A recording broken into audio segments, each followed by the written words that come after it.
Start.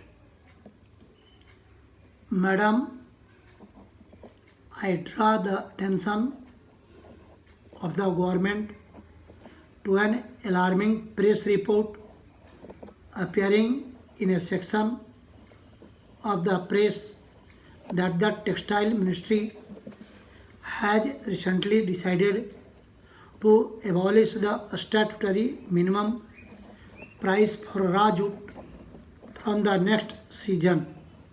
Madam, there is a difference between the statutory minimum price and the minimum price. If a statutory minimum price is announced, there is an obligation on the part of the government to enforce that price. But if a minimum price is announced, there is no such obligation. Government, it seems, has come to the conclusion that there is no necessity to enforce a statutory minimum price for raw jute, which is an important crop in the eastern region of the country. This year, the price for raw jute was a little better because the market had looked up and there were certain ominous developments in the Bangladesh economy. There was also boosting up of international demand. Madam, you might remember that over the last several years, the price of raw jute in the open market had declined enormously. Even after the Jute Corporation of India purchasing a part of the crop and the government taking some steps, the 40 lakh jute growers of eastern India could not be protected. There is distress sale on a very large scale. In a situation like this, if the enactment of a statutory minimum price for raw jute is withdrawn, it means there will be no marketing operations by the government. Government will be under no obligation to protect the jute growers.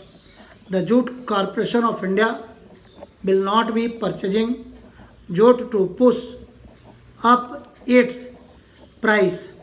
It means that the jute growers will be left absolutely to the sweet will of the hungry wolves who now constitute the jute industry of our state and of this country. As you know, jute industry is the most delinquent industry. It had offended. The law had not paid the statutory payments and had even retrenched on a very large scale the workers of this country. Therefore, if there is no obligation on the part of the government to purchase raw jute, if the market price dwindles down to a statutory minimum, it means that there is not going to be any marketing operation. There is not going to be any jute purchase by the Jute Corporation of India, and there is not going to be any state intervention. Madam Deputy Chairman, I wish to draw your attention and through you the attention of the government to a serious news which came out in the press on 18th March in the Calcutta edition of the Economic Times. It says that the Cycle Corporation and the National Bicycle Corporation of India Limited may close down. These two companies have their factories located in West Bengal and in Mumbai. Not only are these two corporations to be closed down, but according to that press report, there are five companies, public sector companies, which are proposed to be closed down. Madam, what is the policy of the government? As we come across from the report some months ago, about 3 years ago, a group of ministers had decided that it would be necessary to wind up some of the perennially losing public sector enterprises. What is meant by this perennially losing? Since the takeover of the Cycle Corporation of India Limited, the government did not apply its mind to rehabilitate these industries to cure it of its sickness against those who are responsible for its sickness. Those who were the private owners, the government did not take any action. Before the nationalization, the Cycle Corporation of India was under the charge of the central government. It was then under the Industrial Reconstruction Corporation of India. For these long years, the government did not take any action. I know workers had entered into an agreement with the company to produce 1,000 cycles per day.